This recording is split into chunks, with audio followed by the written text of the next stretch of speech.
कोसळणाऱ्या संतप्त धारेने जव्हार तालुक्यातील झाप मार्ग ते मांगेलवाडा पासून चौथ्याची वाडी रस्त्यावर मोठ्या प्रमाणात रस्त्याची दुरवस्था झाली आहे। दरम्यान पोंडीचा पाडा गावानजीकच्या पुलाला साधारण 3.5 फूट व्यासाचे भगदाड पडले असून अनेक गावपाड्यांचा संपर्क तुटला आहे।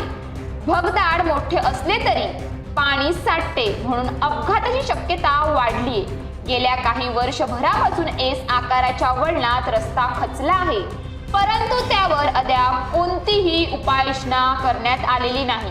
येथील परिस्थिती पाहता या ठिकाणी जर संरक्षण भिंत बांधली नाही तर रस्ता खचून या भागातील वाहतूक बंद होईल। परिणामी या भागातील शाळकरी मुलं व रुग्ण यांची प्रचंड हाल होतील। रात्रीच्या पावसामुळे जव्हार झाप रस्त्यावर असणाऱ्या पोंडीचा पाडा पुलावर मोठे भगदाड पडले आहे व कालपासून या पुलावरून मोठ्या प्रमाणात पाणी जात असल्यामुळे या भागातील रस्ता बंद झाला आहे।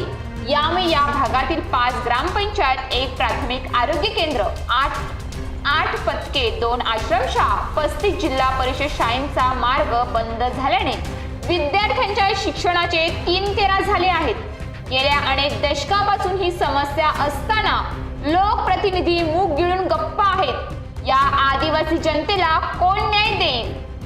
डिजिटल इंडिया कागदावरच राहिली की काय, अशी शंका या भागातील वृद्ध नागरिक करीत आहेत। तर पोंडीचा पाडा पुलाची उंची वाढावी म्हणून गेल्या 25 वर्षापासून मागणी केली जात आहे, परंतु सरकारी बाबू आणि लोकप्रतिनिधींची नकार घंटामुळे येथील जनता विकासापासून कोसं दूर राहिली आहे।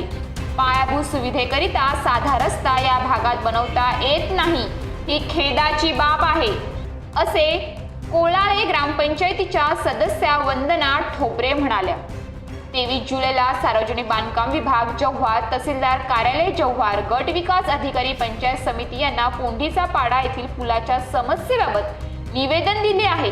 तुर्तास पुलाला पडलेले भगदाड त्वरित बुंजवून रस्ता रहदारीसाठी खुला करावा, शिवाय कायमस्वरूपी तोडगा म्हणून या पुलाची उंची वाढवण्यात यावी, अन्यथा जव्हार तालुका बहुजन विकास आघाडी व या भागातील 5 ग्रामपंचायत मधील नागरिक येत्या 15 ऑगस्ट रोजी पोंडीचा पाडा पुलावर आमरण उपोषण करतील, असे जव्हार तालुक्याचे बहुजन विकास आघाडीचे अध्यक्ष एकनाथ दरोडा म्हणाले। News police reporter Ashraf Khan, Jawhar.